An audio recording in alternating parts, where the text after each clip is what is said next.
By the by, nice watch. Oh ഇത് Anuj gift തന്ന 10,000 രൂപയുടെ വാച്ചാ. ഓ 10,000 രൂപയുടെ ഗിഫ്റ്റോ? ഓ വാവുടാ, വാവ്. ഞാൻ ചോദിച്ചാ നിന്റെ ഒരു 10 രൂപ എടുക്കാറില്ല. അവൾക്ക് നീ 10,000 രൂപയുടെ വാച്ച്. സത്യം പറയടാ, നീ അച്ഛന്റെ നിർത്തല്ലേ? പിന്നെ എന്നാ നീ അനിയത്തിയുടെ റൂമിക്ക് ഷിഫ്റ്റ് ചെയ്യണേ? എന്തിന്? എടി 2 മാസം കഴിഞ്ഞ നിന്റെ കല്യാണാണല്ലോ, അത് കഴിഞ്ഞ പിന്നെ ഈ റൂം ഞങ്ങളുടെയാണല്ലോ. ഓ കറക്റ്റ്.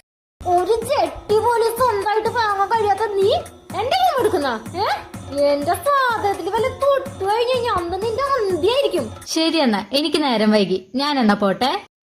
കുഴപ്പമില്ല, ശരി, ഞങ്ങൾക്ക് നേരം വൈകി, ഞങ്ങളും പോട്ടെ. എടി നീ ഒരു കാര്യം ചെയ്യ്, ഞാൻ അവളെ ഡ്രോപ്പ് ചെയ്തിട്ട് വരാം, നീ ബസ്സിന് പോക്കോ. ഡ്രോപ്പ് വേണല്ലോ. ശരി guys, okay, take care, bye. ചത്തു തോന്നുന്നുണ്ട്. വാ, നിന്നെ ഞാൻ സെമിത്തേരിയില് ഡ്രോപ്പ്